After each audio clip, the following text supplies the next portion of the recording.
মা, আজকে আমার আর ভাইয়ের জন্য ধনেপাতা দিয়ে মাছের ঝাল করে দাও না। হ্যাঁ মা, দাদা যেমন বলছে তেমনই করো। ওকে, ঠিক আছে। আমি আমার দুই ছেলের জন্য, একজনের জন্য পেটি আর একজনের জন্য গাদার মাছ নিয়েছিলাম। নিয়ে নুন হলুদ দিয়ে ভালো করে মাছটা মাখিয়ে নিয়ে এবার কড়াইতে ভেজে নিচ্ছি। যেহেতু এটা ওদের দুজনের জন্যই করছি, তাই জন্য আর এক্সট্রা করে আমি মাছ নিইনি, কারণ আমাদের রান্না হয়ে গেছে। হঠাৎ করে আমার বড় ছেলের খেতে ইচ্ছা হয়েছে মাছের ঝাল, আবার সঙ্গে ভাইকেও যোগ করেছে, তাই ওদের দুজনের মতনই 2 পিস মাছ নিয়েছি। মাছগুলোকে ভালো করে আমি ভেজে নেবো, এপাট ওপাট করে। ভেজে নেওয়ার পরে আমি একটা পাত্রের মধ্যে মাছটা তুলে রাখবো। আমাদের জন্য আমরা কই মাছ করেছি, কিন্তু আমার বড় ছেলে এখন কই মাছ খাবে না, তার জন্য এখন রুই মাছের ঝাল করে দিতে হবে। সেই জন্যই আবার এক্সট্রা করে করছি। কত খাটনি বলুন তো, মা হয়ে যাওয়ার পরে রান্না বান্না হওয়ার পরও আবার নতুন করে রান্না করতে হয়। যাক, মাছগুলো খুব ভালোভাবে ভাজা হয়ে গেছে। এবার একটা পাত্রে আমি তুলে নেবো। নেওয়ার পরে আমি সামান্য মানে কি, বড় পেঁয়াজ একটা, একটু রসুন ভালোভাবে পেস্ট করে নিয়েছি। পেস্ট করে নিয়ে মাছ ভাজা তেলের মধ্যেই আমি দিয়ে দিয়েছি। দিয়ে মশলাটা এবার ভালো করে আমি কষিয়ে নেব। মানুষের বাচ্চাদের একটু যেমন তেমন করে দিলে একটুখানি খাওয়ার উপযুক্ত হলেই খেয়ে নেয়, কিন্তু আমার ছেলেরা খাবে না, ওদেরকে একটু মন মতন জুৎসই করে দিতে হবে। ব্যাস, তারপরে এবার আমি সামান্য পরিমাণে আদা নিয়ে নিয়েছি। যেহেতু 2 পিস মাছের জন্যই করছি, তাই জন্য জিনিসগুলোও খুব অল্প অল্প পরিমাণেই নিচ্ছি। এরপর আমি কাঁচা লঙ্কা বাটা ইউজ করছি। কাঁচা লঙ্কা বাটা আমি দিয়ে ভালোভাবে মশলাটা আমি কষিয়ে নেব। আমি কোনোদিনই শুকনো লঙ্কার গুঁড়ো আমি ইউজ করি না, একদমই না। হ্যাঁ, কালারের জন্য হয়তো একটু কাশ্মীরি লঙ্কার গুঁড়ো ইউজ করি, কিন্তু ঝালের জন্য আমি কোনোদিনই শুকনো লঙ্কার গুঁড়ো ইউজ করি না, সবসময় কাঁচা লঙ্কা ইউজ করি। তারপর আমি সামান্য হলুদ দিয়ে সেই মশলাটা ভালোভাবে আমি কষিয়ে নিচ্ছি।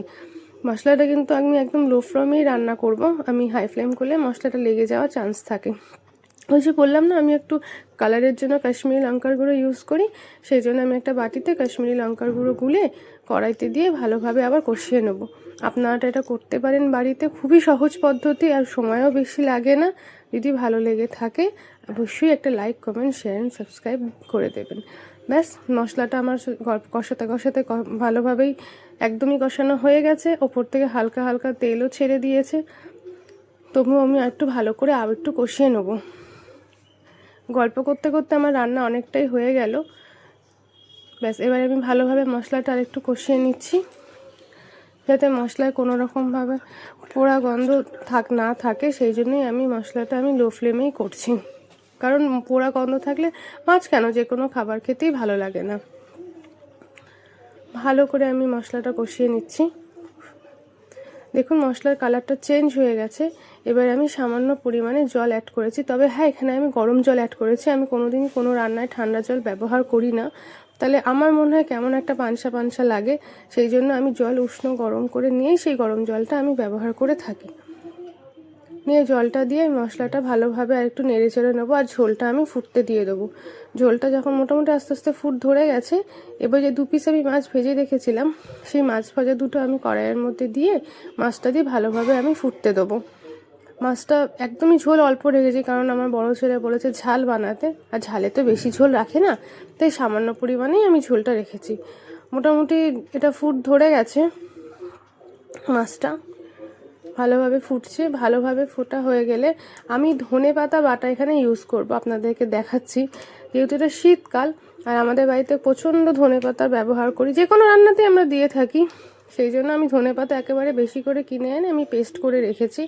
পেস্ট করে নিয়ে সেই ধনেপাতা সেখান থেকে আমি আমার পরিমাণ মতন এই 1 থেকে 2 চামচ আর কি দিয়ে মাছের ঝোলে দিয়ে আর কি ধনেপাতার মাছের ঝোল বানাবো। অনেকে আবার ধনেপাতা কুচিয়ে দেয়, কিন্তু আমরা পেস্ট করে দিতেই আমাদের ভালো লাগে। তবে সেটা শীতকালের জন্য, কারণ গরমকালে এটা পাওয়া যায় না সহজে, বা স্টোর করে রাখতে হয়। যাই হোক, গল্প করতে করতে মাছের ঝোলটা একদম তৈরি হয়ে গেছে। এবার আমি একটা পাত্রে ওদের 2 ভাইয়ের জন্য মাছটা নামিয়ে নেবো। চলে আয়, তোদের মাছের ঝোল রেডি হয়ে গেছে। হ্যাঁ মা। আসছি। ব্যাস, এবার আপনারাও এরকমভাবে আবার ট্রাই করে দেখতে পারেন। যদি ভালো লাগে, আশা করি ভালো লাগবেই, কারণ এত সহজ পদ্ধতিতে করা। প্লিজ একটা like, comment, share and subscribe করে দেবেন। এবার আমি বাটিতে ওদের দুজনের জন্য 2 পিস মাছ নামিয়ে নিলাম। এবার আমি ভাত বাড়বো, ওদেরকে আমি খেতে ডাকবো। অলরেডি ডাকা হয়ে গেছে, কিন্তু এক ডাকে তো কোনো বাচ্চাই আসে না, আবার আমি ভাতটা দিয়ে আবার ডাকবো। মাছের ঝোল একদম রেডি। অবশ্যই আপনারা একবার বাড়িতে ট্রাই করবেন। Bye bye. Good bye.